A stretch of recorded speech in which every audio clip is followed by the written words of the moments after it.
Trademark identifications and classifications. Do I have to add them all in my application at once from the very beginning, or can I add the classes later? Hey everybody, my name is Marcella Dominguez. I have been a trademark lawyer for almost 10 years helping you with your online and offline business needs. Make sure you hit subscribe, and in today's video we are going to be covering whether or not you can add a trademark class to your application down the road in the future when you are ready and you start expanding. Now, the reason I love talking to you guys so much about this topic is because when you guys talk to me over the phone or you send me emails, I can tell that you guys are super excited about starting your business. You guys have so many ideas about what you're going to do moving forward. Some of you, for example, have clothing brands. Some of you are musicians, artists, and want to expand your businesses in the future. You want to start selling merchandise, or you want to then add services to your current product line. You want to do one-on-one coaching. So if you're doing one thing now, is it possible to add a totally different class and identification of goods and services down the road to that same application so that you just have one application with different classes? And the reason this question is important to a lot of you is because it costs $350 per class. So do you need to be spending $350 times the number of different classes that you have up front? Or can you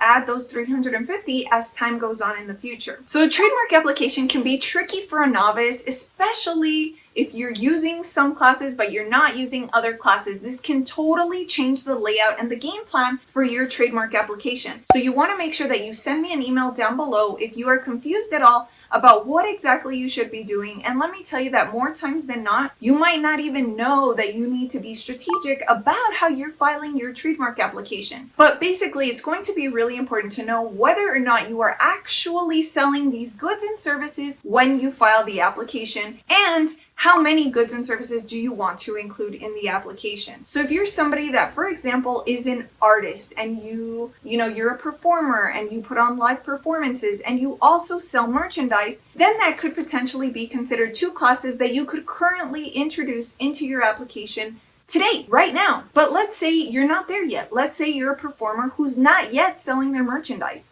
Can you still include the merchandise? Well, yes, you can, but it's going to look a little bit different than it is for somebody who's actually selling both of those things right now. So it begs the question, would you be able to add merchandise down the road to this application? And the answer is no. Once you submit an application, then that's it. That's the way the application starts, and that's the way it's going to finish. That's the way it's going to end up on the trademark examiner's desk, and there is no going back and changing it. So there are very few and limited circumstances under which you can change a trademark application, and I'm going to highlight those in this video right here so that you know if your situation is one of those in which you can go back and change something. But when it comes to classes, it's not possible to 6 months down the road, 7 months down the road, insert something new into the application. So you want to make sure that you've strategized the proper application from the beginning, which I can definitely help you do. Like I said, I've been doing this long enough now, and I really enjoy it, and I love helping business owners protect their intellectual property. For lots of you, this is just the beginning. It might just be your first trademark application.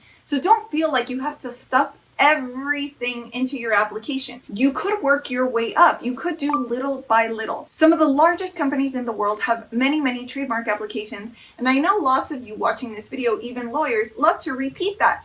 But that is the fact of the matter. That's the way it goes. As your company grows, as your business grows, you might have additional slogans, you might have additional logos. You have a lot of different stuff worth protecting, especially as the products and services that you offer continues to grow. So again, don't feel like you have to stuff everything into one application, but you should properly strategize if you also want to save yourself some money by spending a little bit more upfront. But you could strategize and also save yourself some money on the front end if you do everything properly. Now again, send me an email. It's always free to do so. I'm very happy to answer your questions. And if you want to learn more and understand more about classes, make sure you catch this video right here where I go into more of what an identification of goods and services is and how it's even relevant to your trademark application. Now, if you want to learn about trademark pricing and how that even works based on the number of classes, make sure you catch that video right there.